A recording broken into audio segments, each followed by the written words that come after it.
In this video, with the help of a special guest, I'm going to be making a jazzy sort of lo-fi hip-hop, chill-hop style beat. So I'll be talking about how I work on collabs and how I process some of the sounds when I'm collaborating with other artists. Some little tricks that you can use to make their stems and samples blend really nicely into your music. I'll be breaking down all the tools and effects that I've been using. Plus I'll be talking about how I've started integrating more samples into my music using a new tool I've just discovered. So all that to come, and this is the beat that we're going to make.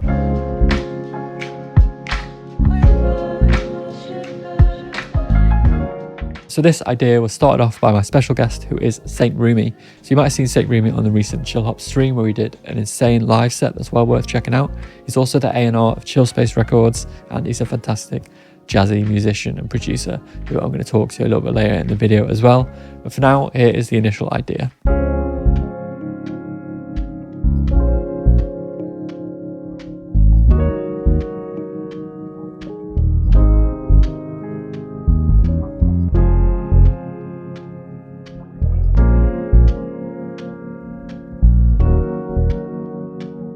So when I get a fresh collab track, before I add anything to it, there's two things that I'll do.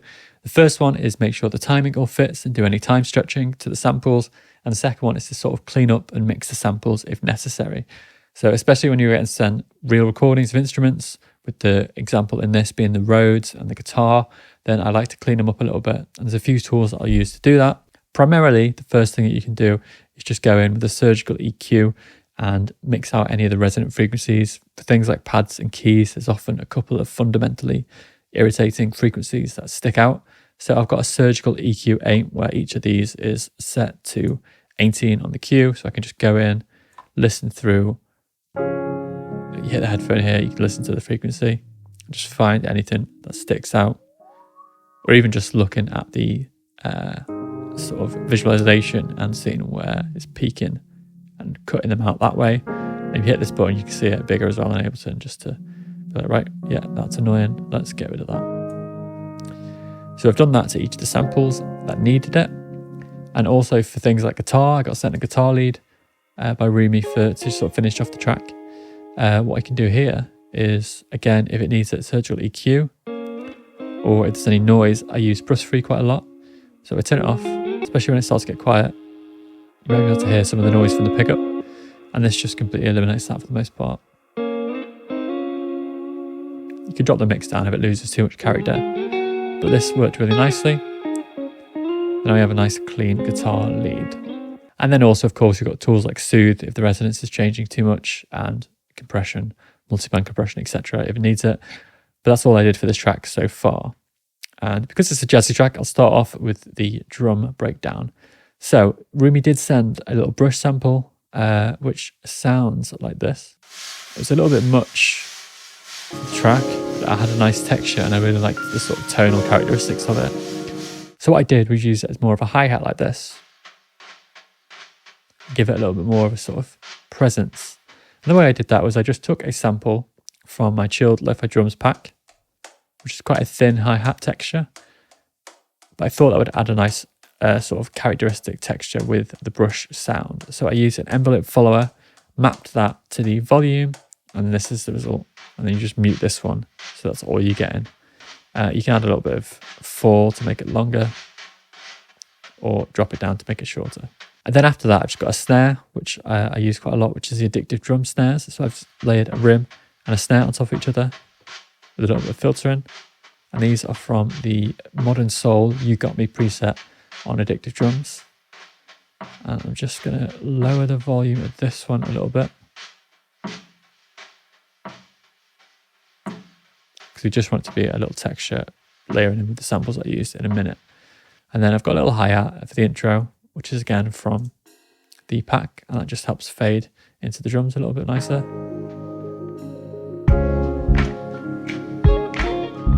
And then next up, I've got another plugin that adds a nice little texture, and this one is Borster. So if I go in and hit play, I'll turn this filtering off. I've essentially got a tambourine and it's playing through the sequencer, and you get some nice patterns out of it that sound really natural and add a nice groove to the track. So you can adjust the sort of groove that's playing. It's got a fast swing, or you can go into some different grooves and different phrasings and stuff like that. Let's just keep the fast swing too. You can also change the instruments. We've got tambourine, but it can be snare or any of these other instruments or found sounds.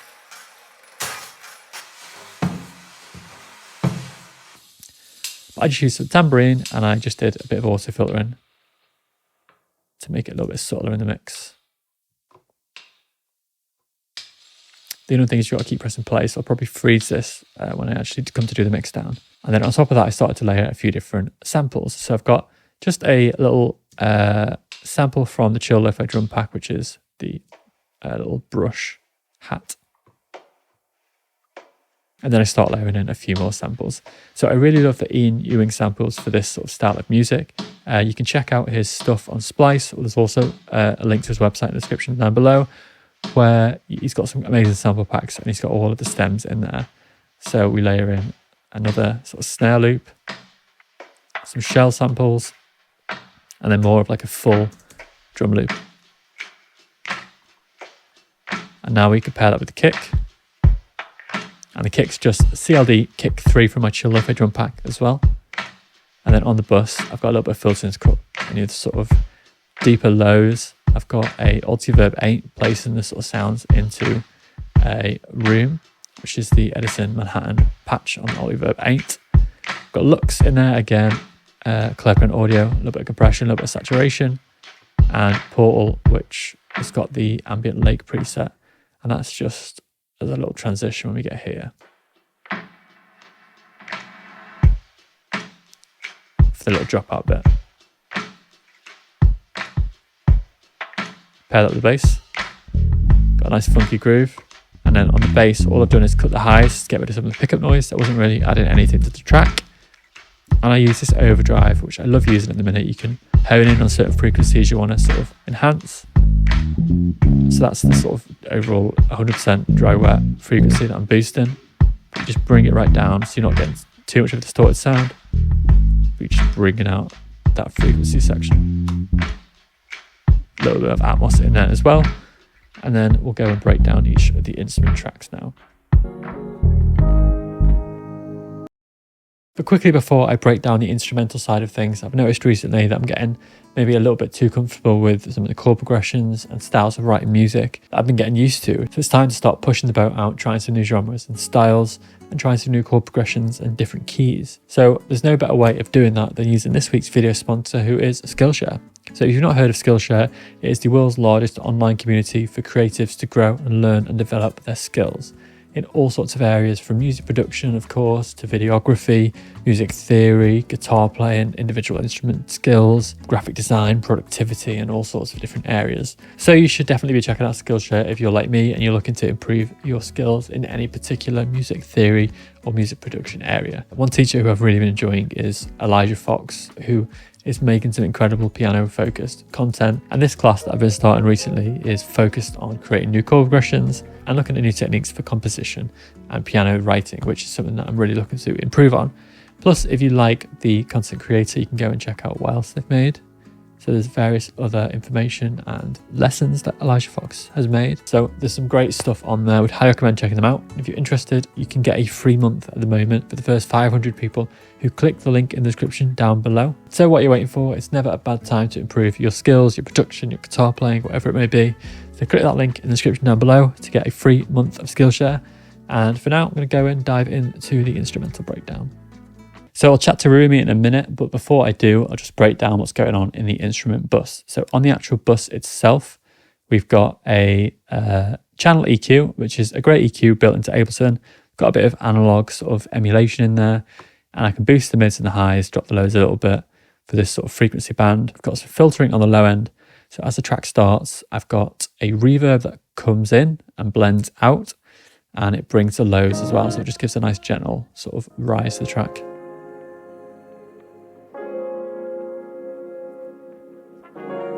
So it fades in nicer.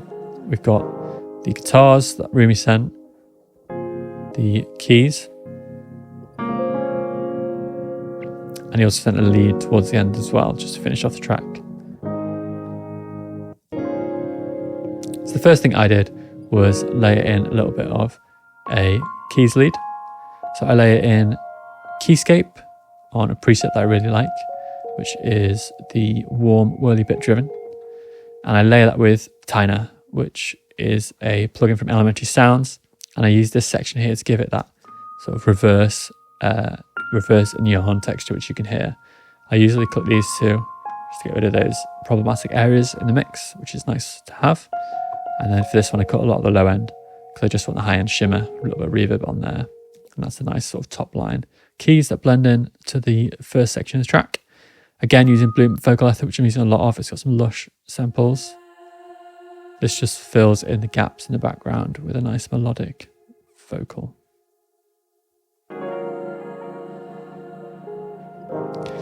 And then one thing I've been doing a lot of recently is using the Splice integration bridge tool.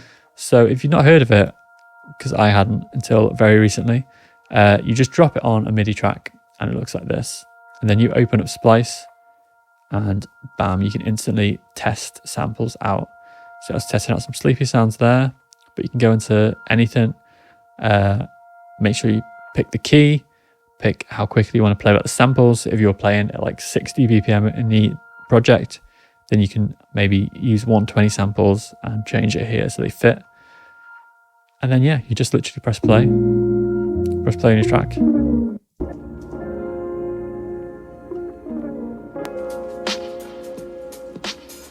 And it syncs the BPM and it syncs the pitch as well.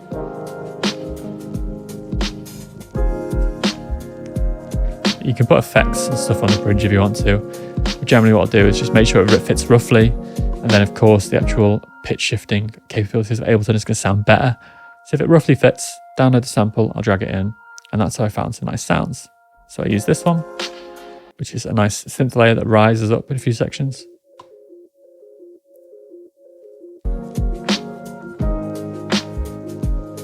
Just helps the transition. I get some filter in there because there's quite a lot of resonance on this sample. Let me just turn off the Splice bridge sample. And then I use this nice sort of brass section which plays this little horn delay thing a couple of times throughout the track. A couple of extra additions.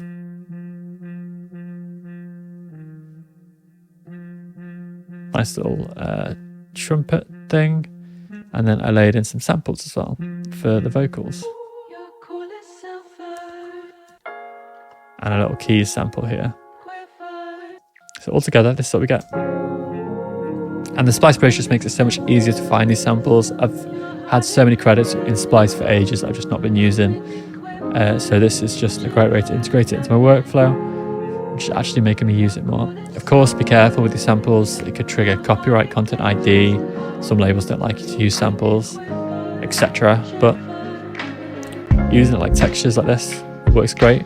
So a big shout out to Casio for showing me how to use that.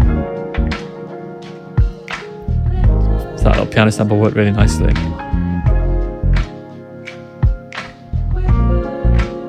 Now on the piano sample, I've got this portal sleep cycle, which is giving it a little bit of delay as well.